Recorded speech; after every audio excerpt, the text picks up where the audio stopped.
Welcome to our Joyfulness channel. Today's story is called स्वतंत्रता का मतलब.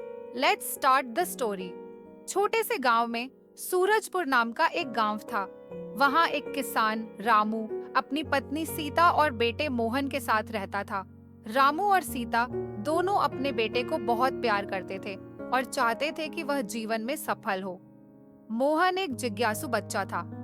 वह हमेशा अपने दोस्तों के साथ खेलना चाहता था और स्वतंत्र रहना चाहता था. एक दिन मोहन ने अपने पिता से कहा, पिताजी, मैं स्वतंत्र रहना चाहता हूँ. मैं अपनी मर्जी से जो चाहूँ वो करना चाहता हूँ. रामू ने मुस्कुराते हुए कहा, बिल्कुल बेटा, लेकिन स्वतंत्रता का मतलब समझना भी जरूरी है. रामू ने मोहन को पास बैठाया और कहा, देखो बेटा, स्वतंत्रता का मतलब केवल अपनी मर्जी से काम करना नहीं है. इसका मतलब है अपनी जिम्मेदारियों को समझना और उन्हें निभाना. मोहन ने चौंक कर पूछा, जिम्मेदारियां? रामू ने सिर हिलाया और समझाते हुए कहा, हाँ बेटा, जैसे खेत में काम करना, पढ़ाई करना और अपने काम खुद करना. अगर तुम ये सब समझते हो और करते हो, तभी तुम असली स्वतंत्रता का मजा ले सकते हो. रामू ने मोहन को अगले दिन से खेत में अपने साथ ले जाने का फैसला किया. पहले दिन मोहन को बहुत थकान हुई, लेकिन उसने हिम्मत नहीं हारी. धीरे धीरे उसने खेती के कामों को समझा और सीखा.